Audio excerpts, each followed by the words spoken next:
Hello student, आज हम देखेंगे चैप्टर नंबर 2 की एडिशनल एक्सरसाइज। यहाँ पर हमें दिया है एक मैन v स्पीड से मूव हो रहा है और बारिश गिर रही है, तो वो अपना अम्ब्रेला वर्टिकल के साथ कितना एंगल बनाता है? थीटा बनाता है। तो यहाँ पर मान लो ये मैन है और ये जो मैन मूव हो रहा है, कितनी स्पीड से मूव हो रहा है? आगे डायरेक्शन में v स्पीड से। और उसने अपनी अम्ब्रेला को कितना एंगल बनाया है? अपनी अम्ब्रेला को उसने बनाया है वर्टिकल के साथ थीटा एंगल। देखो, ये वर्टिकल के साथ थीटा एंगल बनाया, तो उसने एक रिलेशन निकाला एंगल और स्पीड के बीच का। कितना है? tan थीटा बराबर v। तो ये रिलेशन सही है या गलत है, वो हमें चेक करना है। पहले ये हम देखेंगे।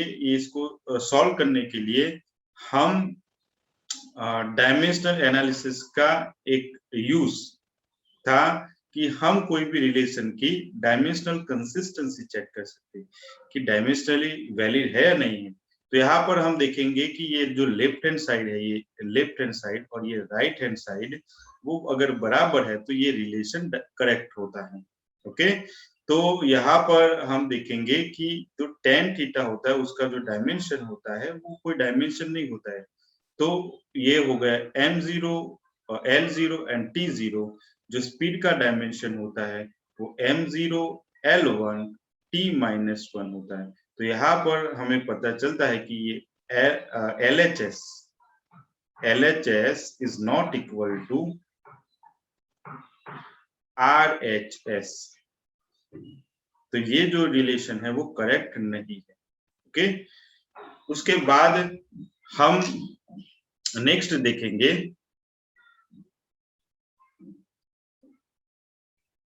2.26। ये जो है वो एग्जाम्पल नंबर है 2.26।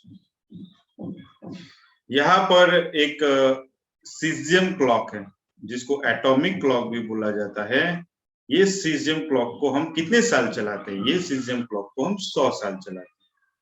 और उसमें टाइम में जो डिफरेंस आता है कितना आता है? 0.2 सेकंड का, 0.02 सेकंड का।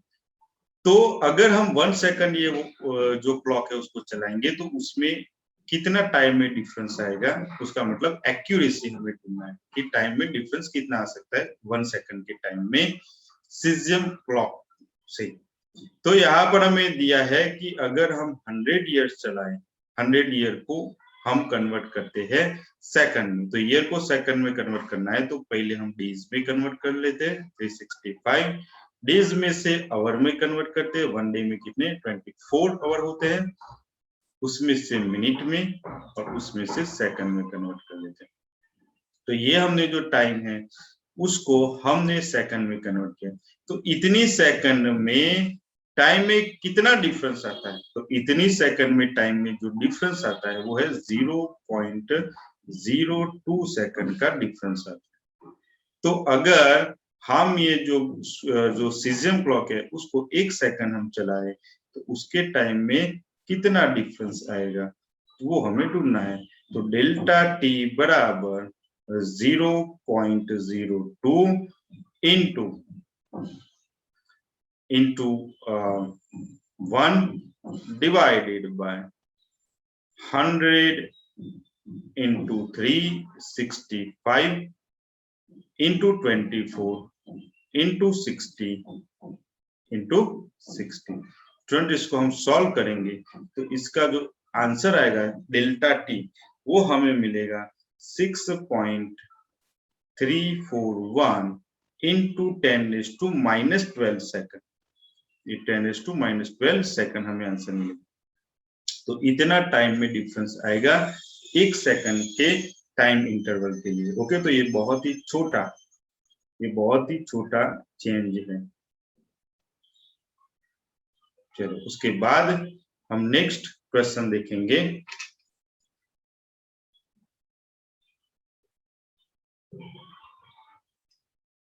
नेक्स्ट क्वेश्चन है नेक्स्ट क्वेश्चन में हमें दिया है, हमें क्या निकालना है, estimate the average mass density of sodium atom. Okay, उसका जो रेडियस है वो हमें गिवन है, कितना रेडियस है, तो हमें जो रेडियस है वो दिया है R is equal to 2.5 angstrom को अगर मीटर में कन्वर्ट कर ले तो 10⁻⁻10 मीटर। ओके, हमें यहां से हम डेंसिटी निकालेंगे सोडियम की, उसके बाद और भी क्वेश्चन है वो हम बाद में देखते हैं। तो डेंसिटी इज इक्वल टू, हमें पता है density is equal to mass upon volume होता है। अब सोडियम जो है उसका मोलर मास कितना होता है, 1 मोल ऑफ सोडियम एटम्स है उसका मास कितना होता है, तो mass of 1 mole of sodium कितना मास है होता है, तो उसका जो मास होता है वो 1 मोल का 23 ग्राम होता है, उसको केजी में कन्वर्ट कर दो 10⁻³ केजी हो जाएगा। तो ये हमें 1 मोल सोडियम का मास मिला। अब वॉल्यूम हम निकालेंगे, तो वॉल्यूम इज इक्वल टू क्या होता है, तो वॉल्यूम ऑफ 1 मोल, देखो 1 मोल का वॉल्यूम निकालते हैं, है ना, तो उसका जो वॉल्यूम हम निकालेंगे, तो एक का वॉल्यूम निकालना है, तो एक सोडियम एटम का वॉल्यूम 4/3 पाई, हमारे पास रेडियस गिवन है, इतना हो जाएगा। लेकिन यहाँ पर कितने हैं, 1 मोल, और 1 मोल में कितने सोडियम के एटम्स आ जाते हैं, 6.022 इंटू 10⁻23 एटम्स आ जाते हैं। ये दोनों वैल्यू हम स्टूडेंट यहाँ पर, हाँ, इसको अगर सॉल्व करना चाहते हैं हम सॉल्व कर सकते हैं, तो 4 इंटू 3.14 इंटू R 2.5 इंटू 10⁻⁻10 उसका क्यूब और इंटू 6.022 इंटू 10⁻23, ये इसको हम डिवाइडेड बाय 3 है, तो 3 से डिवाइड अगर कर ले तो ये हमें वॉल्यूम करीब करीब हमें ये वॉल्यूम मिलेगा कि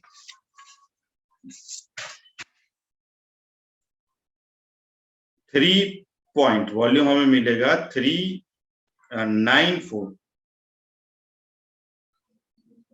इंटू 10⁻⁻7 मीटर क्यूब हमें इसका वॉल्यूम मिलेगा। ओके, ये वॉल्यूम आप निकाल सकते हो कैलकुलेशन करके।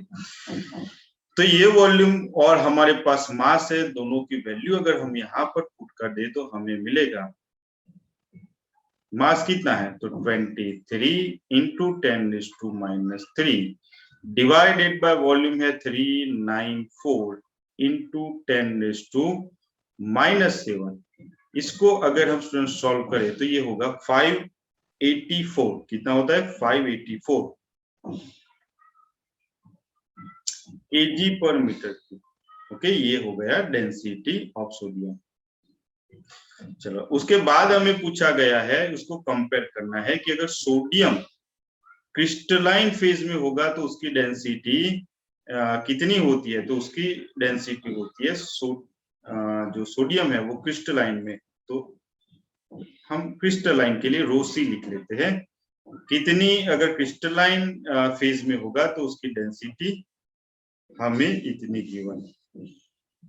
तो दोनों का मैग्नीट्यूड सेम है, ये पूछा गया, same order of the magnitude, तो ये दोनों का जो मैग्नीट्यूड है सेम है, यस। तो हम लिख सकते हैं ये दोनों का जो मैग्नीट्यूड का ऑर्डर, देखो यहाँ पर भी 3 डिजिट, यहाँ पर भी 3 डिजिट, तो जो मैग्नीट्यूड का ऑर्डर है वो सेम है। ओके, उसके बाद हम यहाँ पर ये लिखा है, और भी हम यहाँ पर बता सकते हैं कि इसकी जो डेंसिटी है उस ये ज्यादा डेंसिटी क्यों है 970 और वो 584, डेंसिटी में डिफरेंस क्यों आ रहा है, क्योंकि जब भी ये क्रिस्टलाइन स्ट्रक्चर में होता है, क्रिस्टलाइन फेज में होता है कौन, सोडियम, तो उसके जो भी एटॉम्स होते हैं वो कैसे अरेंज हुए होते हैं, तो क्लोजली पैक्ड, ओके, बहुत ही नजदीक नजदीक अरेंज होते हैं, इसीलिए उसकी डेंसिटी बढ़ जाती है। ओके, तो यहाँ पर हम लिख सकते हैं atoms in crystalline phase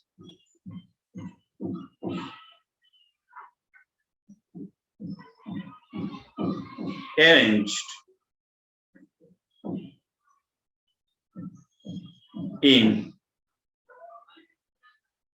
tightly packed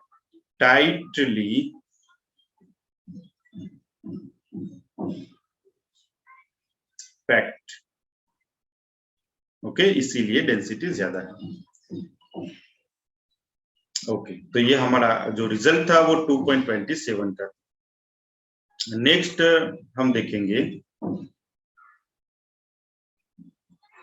2.29। यहाँ पर स्टूडेंट 2.29 में हमें एक लेजर है, लेजर को हमने कहाँ पर, लेजर का बीम किस पर इंसर्ट किया, अर्थ से मून पर। तो ये अर्थ है और ये मून है, मून की सरफेस।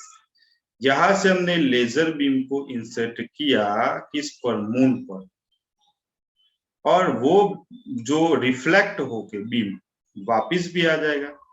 तो उसको जाके वापिस आने के लिए जो टाइम लगता है वो हो गया 2.56। ओके, जाके वापिस आने के लिए टाइम लगा। तो जाने के लिए टाइम कितना लगा, तो जाने के लिए टाइम इससे हाफ लगता है। तो ये टाइम जाने के लिए, ओके, अर्थ से मून तक जाने के लिए टाइम लगा। ओके, ढूंढना क्या है हमें, तो हमें ढूंढना है कि how much is the radius of the lunar orbit around the earth. उसका ये मतलब हुआ कि ये जो मून है उसकी ऑर्बिट ढूंढना है ना, ऑर्बिट का रेडियस ढूंढना है। क्या ढूंढना है, ऑर्बिट का रेडियस। अब ये ऑर्बिट का रेडियस किसके बराबर होगा, डिस्टेंस के बराबर, अर्थ टू मून के डिस्टेंस के बराबर होगा, है ना, ये रेडियस। देखो, तो ये हमें जो रेडियस है वो एक्स हम नाम दे देते हैं। तो वो ढूंढना है, एक्स को हमें ढूंढना चाहते हैं। तो हमारे पास फॉर्मूला है स्पीड बराबर डिस्टेंस अपॉन टाइम। अब डिस्टेंस ढूंढना है तो एक्स को सब्जेक्ट बनाओ, v इंटू टी। v कितना है, तो स्पीड ऑफ लाइट, आपको पता है कि लाइट की, लेजर लाइट, तो लाइट की स्पीड कितनी होती है, 3 इंटू 10⁸ मीटर पर सेकंड। टाइम कितना लगता है जाने के लिए, ओके, जाके आने के लिए नहीं, जाने के लिए टाइम, क्योंकि डिस्टेंस हमें ढूंढना है। तो 2.56 डिवाइडेड बाय 2 हम कर लेंगे, तो हमें ये जो डिस्टेंस मिलेगा वो हमें करीब करीब मिलेगा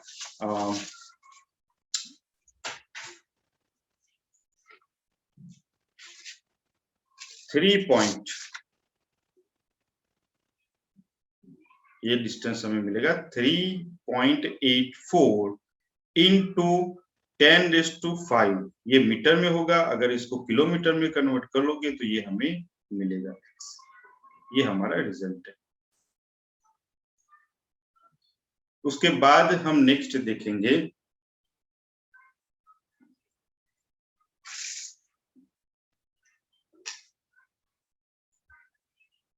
2.30। 2.30 में हमें, सॉरी 2.28 है, 2.28 में हमें क्या ढूंढना है, तो पहले हमें ढूंढना है न्यूक्लियर साइज। ये हमें रेडियस गिवन है, न्यूक्लियस की रेडियस का फॉर्मूला गिवन है, ओके।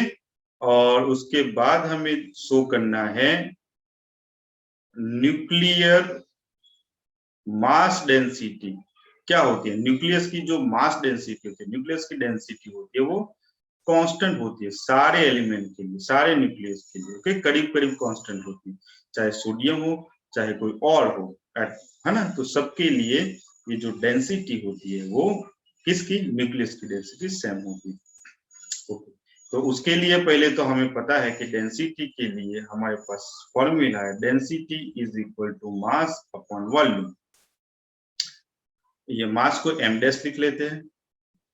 अब आप देखो कि न्यूक्लियस कैसा होता है, तो ये मैंने न्यूक्लियस बनाया, और न्यूक्लियस क्या होता है आपको पता है, एटम के सेंट्रल पोर्शन में, है ना।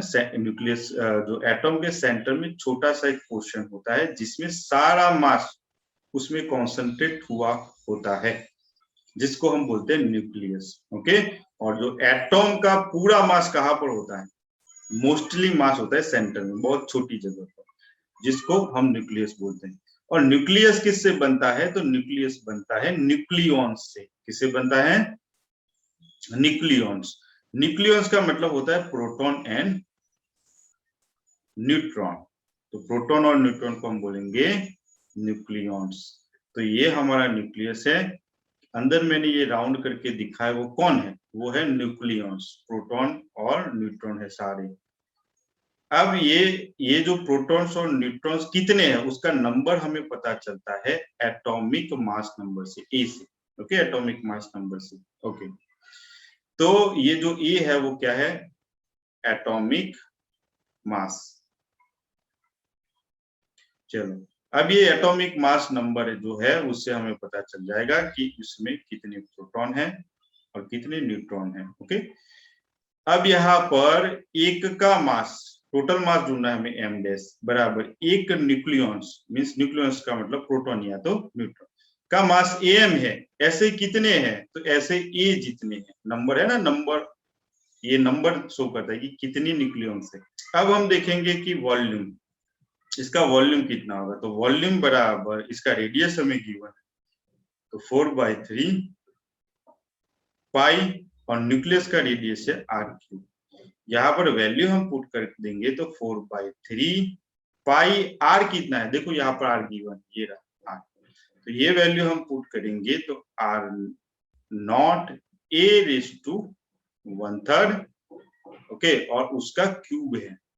इसको सॉल्व हम करेंगे तो 4/3 पाई r0 क्यूब a⁻⁻ इंटू 3, जो 1 हो जाए, ओनली उसका पावर 1 हो जाएगा। तो ये हो गया उसका वॉल्यूम।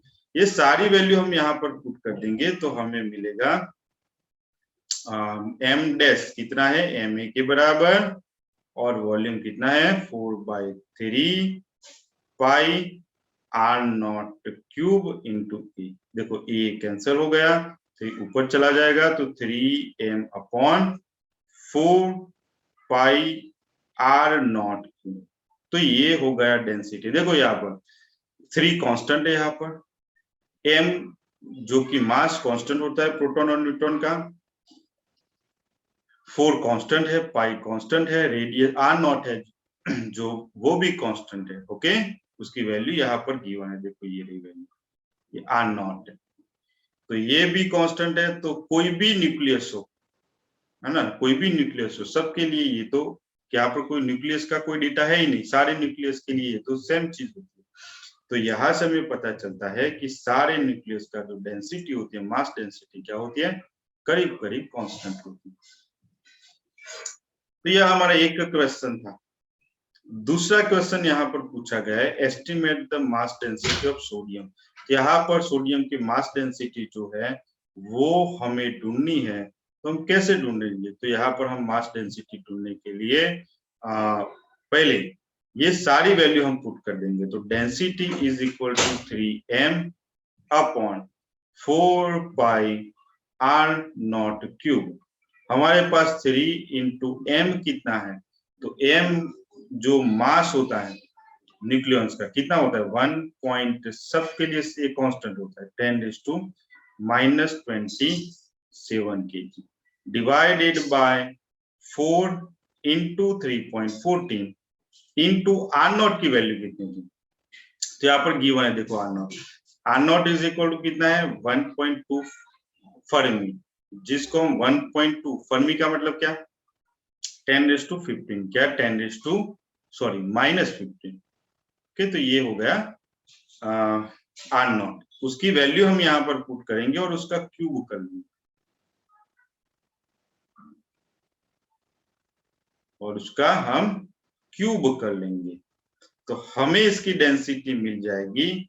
इसकी डेंसिटी हमें मिलेगी 2.29 इंटू 10⁻17 kg पर metre cube.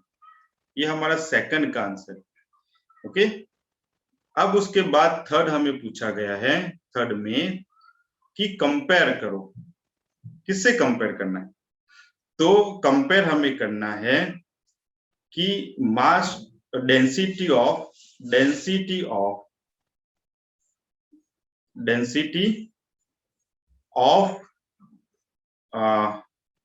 Nucleus divided by density of atom. Okay, अब न्यूक्लियस की डेंसिटी तो हमने यहाँ पर निकाली, देखो 2.29 इंटू 10⁻17। ये डेंसिटी न्यूक्लियस, कौन से न्यूक्लियस की मिली है डेंसिटी? सोडियम की। और एटॉम जो सोडियम एटॉम है उसकी डेंसिटी हमने आगे वाले एग्जांपल, देखो कौन सा एग्जांपल, 2.27 वाला एग्जांपल में हमने ये ढूंढा, इसके आगे वाले एग्जांपल में कितना ढूंढा, 5 करीब करीब हमने ढूंढा था, 584 ढूंढा था, है ना। और इसको हम अगर सॉल्व करेंगे तो हमें ये रिजल्ट मिलेगा 0.392 इंटू 10⁻15। तो करीब करीब हमें ये अप्रोक्सीमेटली ये 10⁻15 मिला। तो देखो यहाँ पर किसके बराबर, डेंसिटी ऑफ न्यूक्लियस बराबर, यहाँ से हम लिख सकते हैं, देखो यहाँ पर मैं ऐड करता हूँ, density of nucleus divided by, divide को मैं इस साइड ले लेता हूँ, है ना, सामने यहाँ पर इसके मल्टीप्लीकेशन में आ जाएगा क्योंकि बराबर है ना ये, तो बराबर 10⁻15 डेंसिटी ऑफ एटॉम। देखो कितना बड़ा ये होता है, एटॉम की डेंसिटी से 10⁻15 टाइम्स न्यूक्लियस की डेंसिटी होती है। इसीलिए मैंने पहले आपको बताया कि जो न्यूक्लियस होता है बहुत है, उसकी जो डेंसिटी होती है बहुत ज्यादा होता है, बहुत हैवी होता है, किसकी कंपैरिजन में, एटॉम के बाकी की स्पेस की कंपैरिजन में। ओके, तो ये था हमारा 2.28। उसके बाद हम देखेंगे 2.30। 2.30 में हम सबमरीन के लिए, सबमरीन की जो नेविगेशन सिस्टम होती है उसको, उसका जो नाम है वो है सोनार। ओके, ये उसमें क्या, कौन किसको यूज किया जाता है, वहां पर साउंड को यूज किया जाता है, अल्ट्रासोनिक वेव जो साउंड है, ओके, उसको यूज किया जाता है। और कैसे हम पता लगाते हैं कि सामने कोई दुश्मन की सबमरीन है, तो मान लो ये सी है ना, सी लेवल, और उसके नीचे यहाँ पर ये वाटर है, और वाटर के नीचे क्या रहती है, सबमरीन, है ना। तो ये मान लो ये वाटर है और वाटर के नीचे ये है सबमरीन, एक सबमरीन ये हो गई। दूसरी सबमरीन मान लो सामने है, तो सामने कोई सबमरीन है या नहीं है वो हम कैसे पता लगाते हैं, तो यहाँ पर जो अल्ट्रासाउंड, अल्ट्रासोनिक साउंड, उसको यहाँ से हम भेजते हैं और यहाँ से साउंड यहाँ पर टकराएगा ऑब्जेक्ट पर और वापिस आएगा। ओके, तो हमें पता चल जाता है कि सामने कितने डिस्टेंस पर ऑब्जेक्ट या एनिमी की सबमरीन है। ओके, यहाँ पर देखो ये वेव जाके वापिस आने के लिए जो टाइम लगता है वो कितना लगा, 77 सेकंड, और जाने के लिए कितना टाइम लगा होगा, ओनली जाने के लिए उसके हाफ। तो वेव यहाँ से लेके यहाँ तक, है ना, हमारी सबमरीन से एनिमी की सबमरीन तक पहुंचने के लिए टाइम लगता है 77 डिवाइडेड बाय 2। साउंड जो है उसकी जो स्पीड है वो है 1450 मीटर पर सेकंड।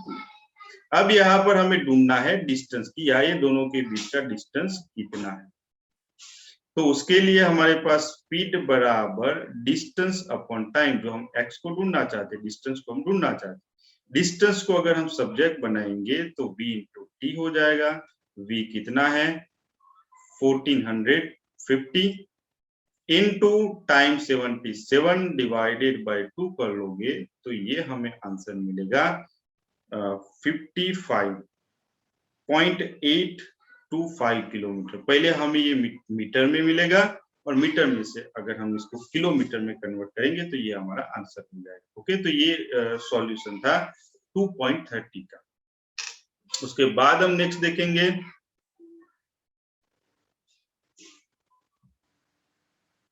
2.31। यहाँ पर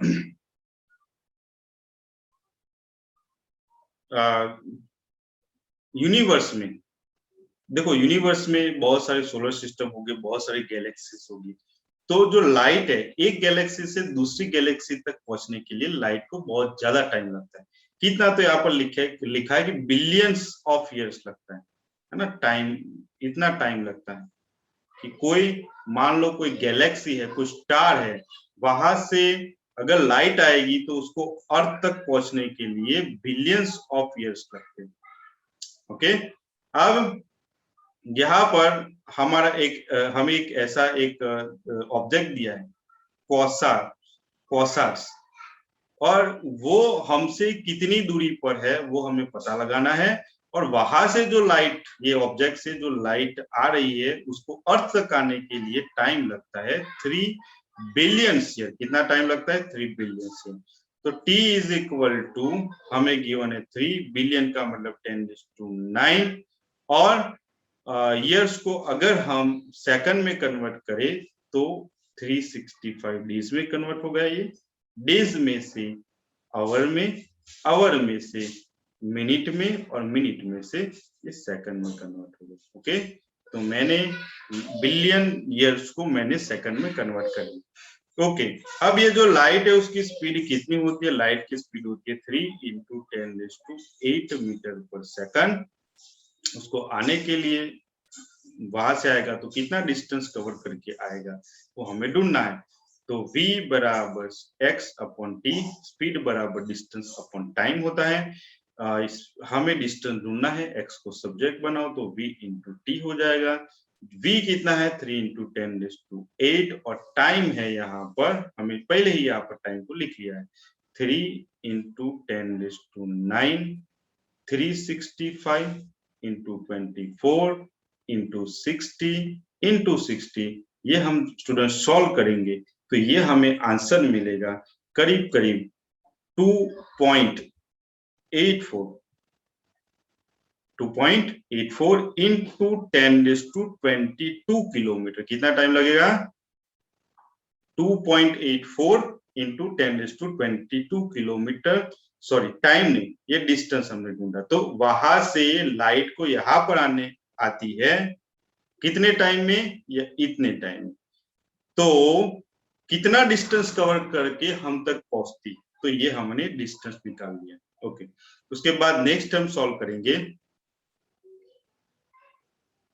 2.32। यहाँ पर हमें सोलर इक्लिप्स, हमें पता है कि जब सोलर इक्लिप्स के टाइम पर सन को पूरा ढक देता है कौन? मून। ओके, यहाँ पर हम ड्रॉ करते हैं। देखो ये सन है मान लो, और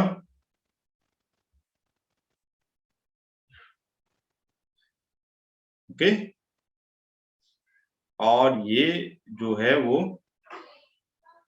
मून है यहाँ पर, और यहाँ पर अर्थ है। तो हमें पता है कि ये यहाँ पर देखो, ये लाइन ऑफ साइट ये हो जाएगी हमारी, जो हम देखते हैं यहां से हम देखेंगे, मीन्स ये हमारी लाइन ऑफ साइट ये साइड की हो गई। ओके, तो यहाँ पर देखो करीब करीब ये हम कौन कवर हो गया मून से। हम अगर यहाँ से देखेंगे तो यहाँ पर कितना एंगल बन रहा है? अल्फा। यहां से हमने देखा अर्थ से तो हमें सन पूरा ढका हुआ दिखता है। ओके, कौन ढक देता है? मून। कब? सोलर इक्लिप्स के टाइम पर। ठीक, तो ये मून हो गया, ये है अर्थ।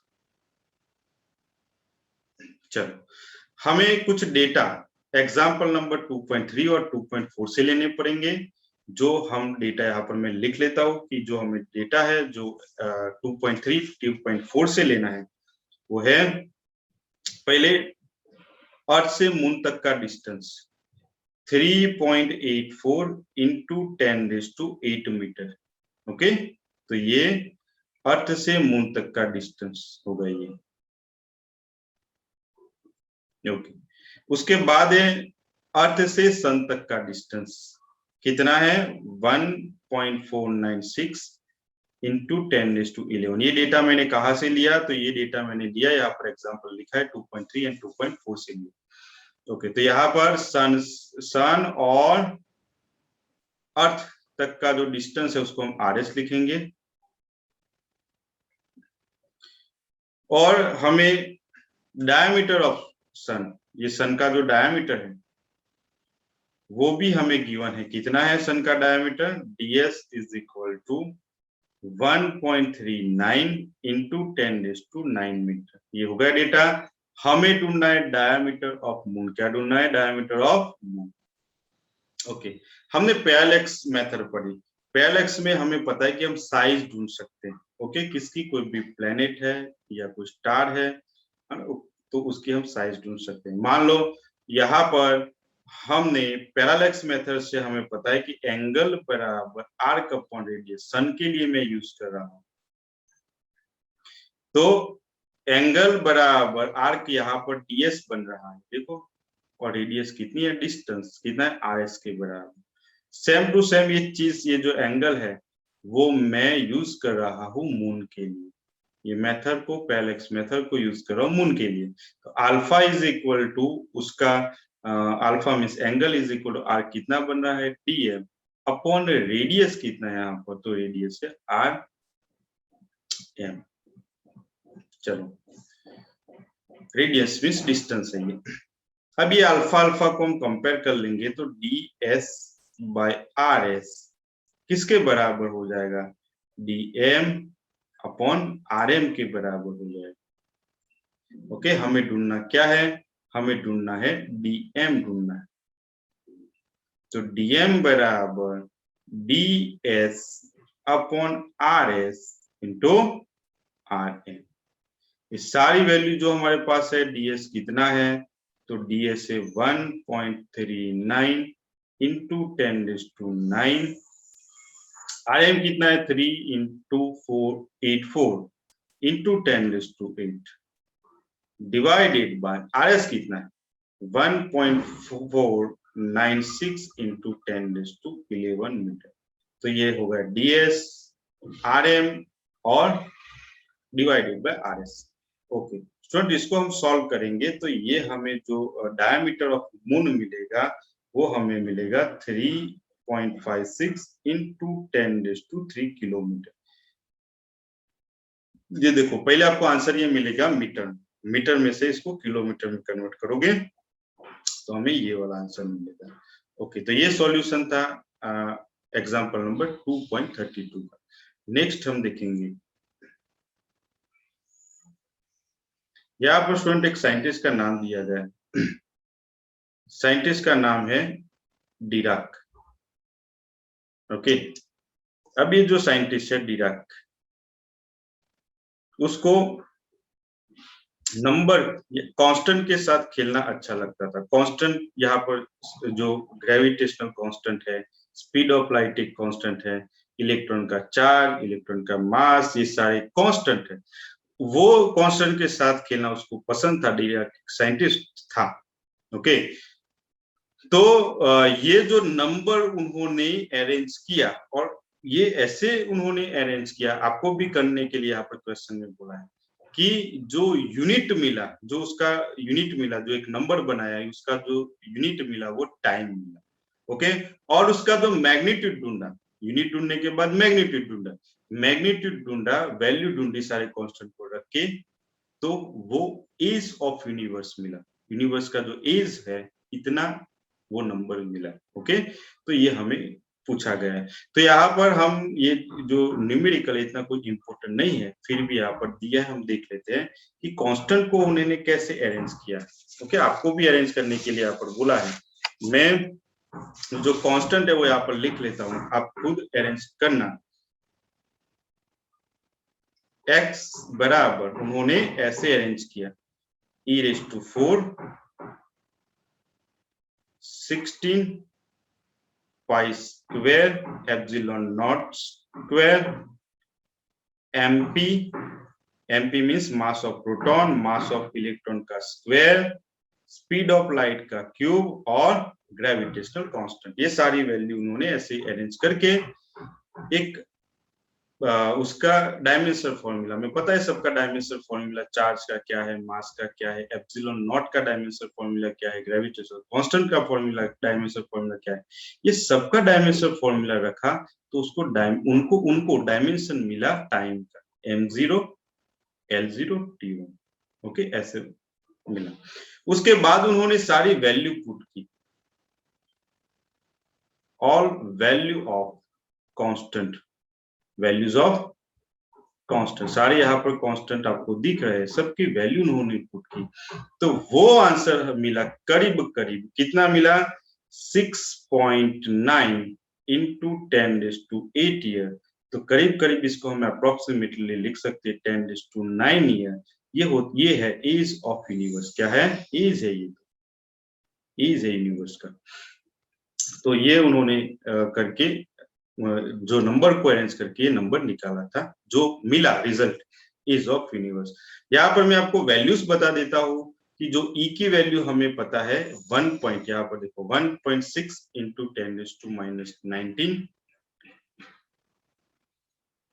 16 है, पाई तो हमें पता है 3.14, एप्सिलॉन नॉट की वैल्यू होती है एप्सिलॉन नॉट 8.85 इंटू 10⁻12। उसके बाद mass of proton 6.66 into 10⁻27। Okay, उसके बाद इलेक्ट्रॉन है, इलेक्ट्रॉन का मास 9.1 इंटू 10⁻31 kg। जो स्पीड ऑफ लाइट है 3 इंटू 10⁸ मीटर पर सेकंड। ग्रेविटेशनल कांस्टेंट है, उसकी वैल्यू 6.67 इंटू 10⁻11। ये सारी वैल्यू पुट करोगे तो आपको ये आंसर मिलेगा। ओके, तो स्टूडेंट हमने यहाँ पर देखा चैप्टर नंबर 2 की एडिशनल एक्सरसाइज, आप एक बार रिवाइज कर लेना। तो हम यहाँ तक ये करते हैं। Thank you.